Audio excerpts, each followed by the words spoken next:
Anti-Nietzsche, de Ángel Escamilla. Tercera parte. El Zaratustra. El protagonista de esta obra es un iluminado por encima del resto de los humanos, y ello queda muy claro al inicio del texto. Cito a Nietzsche. ¿Qué es el mono para los humanos? Una carcajada o una dolorosa vergüenza. Y esto también el humano debe ser para el sobrehumano, una carcajada o una dolorosa vergüenza. Termino cita. Y también menciona, cito, el humano es una cuerda anudada entre el animal y el sobrehumano, una cuerda sobre el abismo. Termino cita. Aquí yo traduzco el Übermensch como el sobrehumano, el cual generalmente ha sido vulgarizado como el Superman, el superhombre, ¿no? Entonces, sin embargo, ¿cuáles son las características que tanto le distinguen? En primer lugar, es un ser fuera de la moralidad teísta, no solo cristiana, pues desde las primeras líneas enuncia, cito, Dios está muerto, termino cita, y también reprocha, cito, no hay nada de lo que hablas, no hay ningún diablo ni ningún infierno. Tu alma morirá más rápido que tu cuerpo, no temas más, termino cita. Otro elemento que le distingue es su voluntad. Cito nuevamente, tú debes, dice el gran dragón, pero el espíritu del león dice, yo quiero. Termino cita, lo cual niega la moral o la conducta estándar de quienes nos rodean, buscando expandirse, creando o imponiendo sus propios valores. Cito, eso le permite al poder del león, termino cita, y esta figura animalesca no solo es metafórica, pues el poder es entendido como la capacidad de imponerse por la fuerza. Cito, la fuerza y el valor han hecho cosas más que el amor al semejante. No vuestra lástima, sino vuestra valentía es la que salva a las víctimas. Termino cita. Y este sobrehumano no es precisamente el ser más social, pues considera que, comienzo cita, donde la soledad cesa, ahí comienza el mercado, y donde comienza el mercado, ahí comienza también el ruido de los grandes actores y el zumbido de las moscas venenosas. Termino cita. De manera que este Übermensch se convierte en creador e incluso vengador de su propia ley, donde él es el centro y el resto ni siquiera está considerado. Cito, así me dijo una vez el diablo, también Dios tiene su infierno, es su amor a los humanos. Termino cita. En el pasaje de las tarántulas es más explícito y ahí se refiere, cito, a los predicadores de la igualdad. Termino cita. Y que según Zaratustra exclaman, cito, queremos vengarnos e insultar a quienes no son iguales a nosotros. Así se prometen los corazones de las tarántulas, termino cita. Y a ello pone la voluntad del Übermensch, que luego se mitificará como voluntad de poder. Esas tarántulas son aquellas voluntades débiles que, según Nietzsche, necesitan fundirse en grupos, pues son incapaces de conseguir objetos propios. Según la lógica nietzscheana, podríamos identificarlos como cristianos, socialistas o comunistas, al igual que como nacionalistas y antisemitas. De manera que al moverse en grupo no hacen más que ejercitar el instinto de rebaño inherente a los débiles que, a diferencia del Übermensch que puede imponerse, necesitan del colectivo para refugiarse. De manera que siguen exclamando a las tarántulas, cito, y voluntad de igualdad. Eso mismo debe ser desde ahora el nombre de la virtud. Y contra todo lo que tenga poder, queremos levantar nuestros gritos. Termino cita. Y Zaratustra advierte, cito nuevamente, con esos predicadores no quiero ser mezclado o confundido, porque así me habla la justicia. Los humanos no son iguales, y ellos no deben serlo. ¿Qué sería de mi amor al sobrehumano si yo hablase de otra forma? Termino cita. Aquí aparentemente es muy clara la consideración de Nietzsche sobre el derecho que tienen aquellos que pueden expandir su voluntad de poder sobre el resto que no, pues no disfrutan de ese derecho ganado por la fuerza, porque los humanos no son iguales, así habla la justicia, pues no disfrutan de este derecho ganado por la fuerza, cito, porque los humanos no son iguales, así habla la justicia, y lo que yo quiero, ellos no lo deben querer, termino cita. de manera que el personaje nietzscheano se aleja del Zaratustra histórico en el que está inspirado. ¿Qué sabemos de él? Conocido como Zoroastro o Zaratustra, Zardosht en persa moderno, es una figura que, aunque histórica, cito, en comparación con personajes como Jesucristo, Mahoma e incluso Moisés, la figura de Zoroastro resulta más difusa, termino cita, y los textos religiosos vinculados a él, como el Avesta, fueron escritos más de 1000 años después de su desaparición en el siglo VI a.C. La tradición considera que nació en el año 600 a.C., pero hay cierto consenso, cito, en que vivió mucho antes, posiblemente fuera en torno a los años 1200 o 1000 a.C. Y, comienzo cita, no creó una nueva religión, sino que se limitó a reformar y simplificar prácticas religiosas ya existentes. Termino cita. Una religión que irónicamente, para el autor de Más allá del bien y del mal, tiene una visión del mundo dividida, cito, entre bueno y malo. Termino cita. Y que enfatiza, cito, los buenos pensamientos, buenas palabras y buenas acciones. Termino cita. Y además la resurrección tiene un lugar relevante, pues según estas creencias un creador es el origen de la bondad, y sus características son, cito, sabiduría, buen carácter, modestia, amor, generosidad, rectitud y gratitud. Termino cita. Por lo cual la recreación de Nietzsche resulta irónica, porque el personaje histórico fue un reformista que se distinguió por estar en contra de los sacrificios y la crueldad. Este jugueteo irónico aparece en este pasaje, cito, y si uno da al ciego sus ojos, entonces verá demasiadas cosas terribles sobre la tierra, entonces maldecirá al que los sanó. El que a los paralíticos hace correr, hace el mayor de los males, porque apenas pueden correr, así irán con ellos sus vicios. Termino cita. Por lo que este Zaratustra, este sobrehumano, existe solamente para sí mismo y su voluntad en expansión.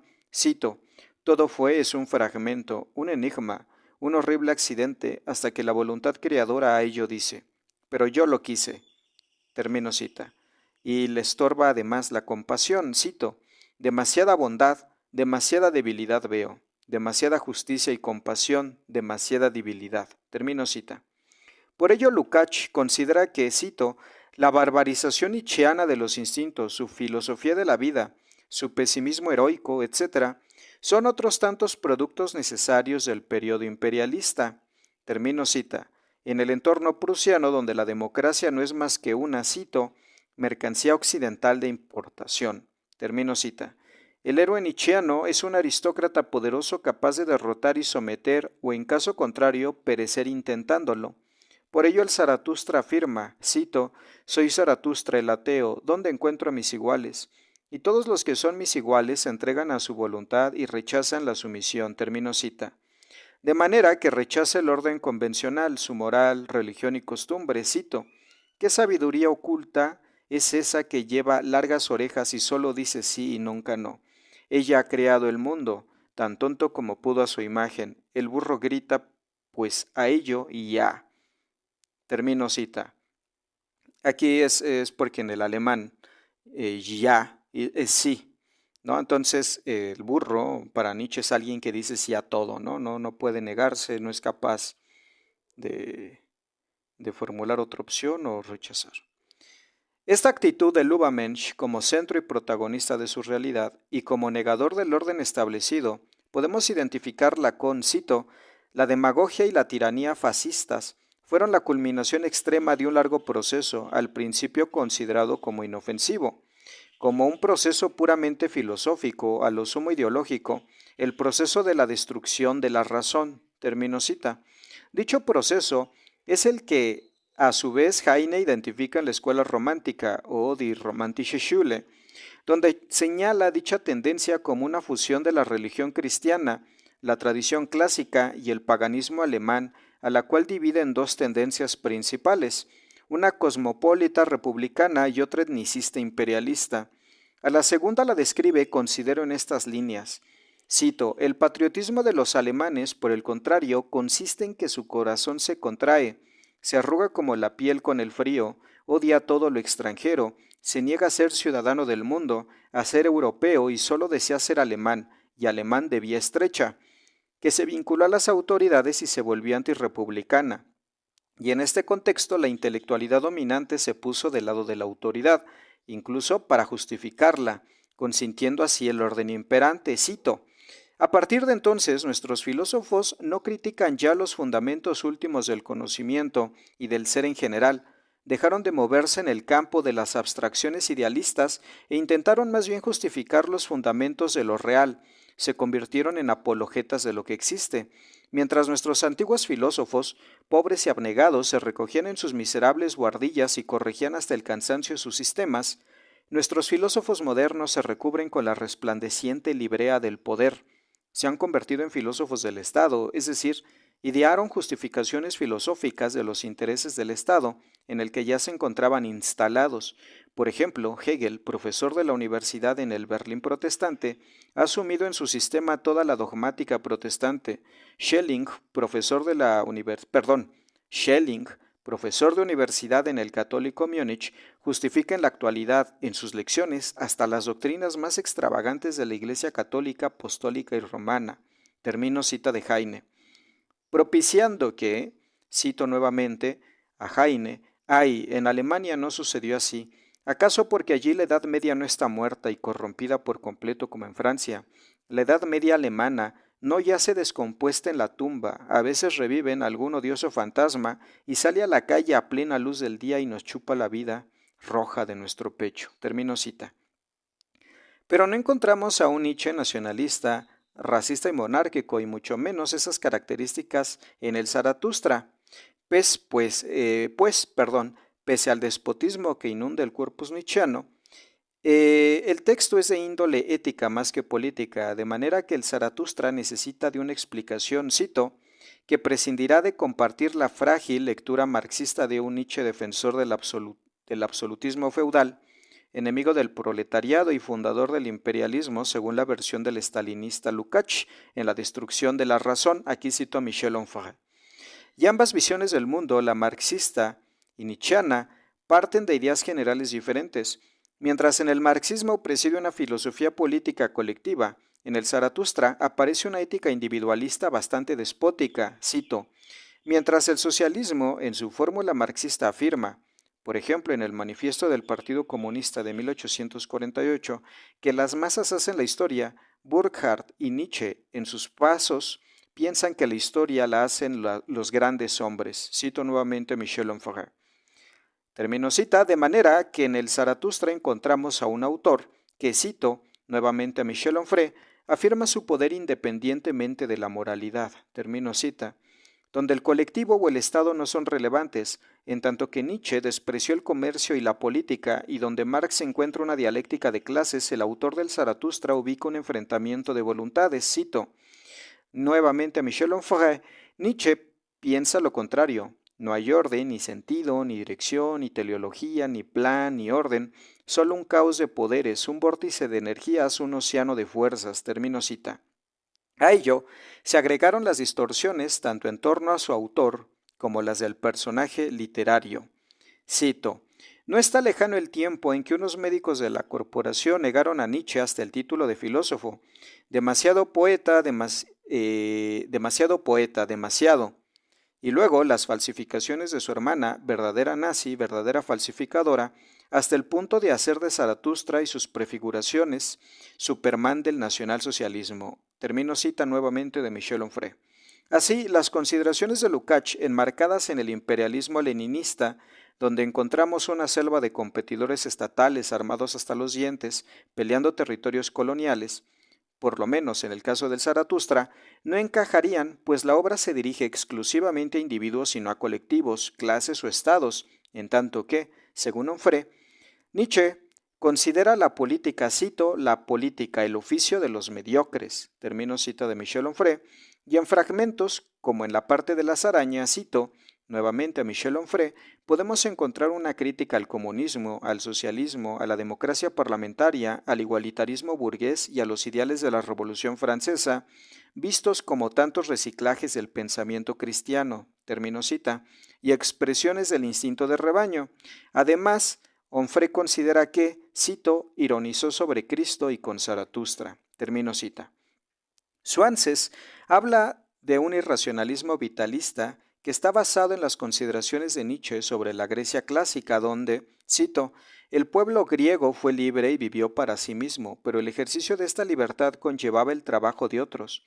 Los esclavos representaban la necesidad de trabajar como expresión de la lucha por la vida y se libraron de esa necesidad cargándosela a los esclavos. Trabajo y esclavitud eran algo penoso, pero fueron conscientes de su necesidad para poder llevar ellos una vida libre. Termino cita de Swanses. Entonces, en el Zaratustra encontramos a un individuo que sale y regresa de la vida social cuando quiere y, especialmente, no participa de la vida económica e incluso la desprecia. Es un sobrehumano solo con necesidades internas que no externaliza ninguna, más allá de su generosidad de compartir, entre comillas, su sabiduría con otros. Sin embargo, para ello, este sobrehumano requiere, cito, erradicar aquellos valores que han arruinado la vida. Termino cita. Y entonces la moral, la religión y cualquier impedimento que estorbe la voluntad necesita ser eliminado en pos de la expansión de la voluntad. Cito.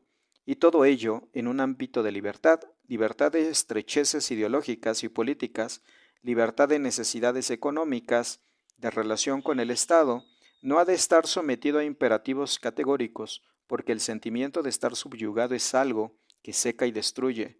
Lo que vivifica es la libertad personal de hacer con alegrías lo que se quiere. Son los espíritus libres los que son capaces de ver por encima de los intereses y adivinar el futuro.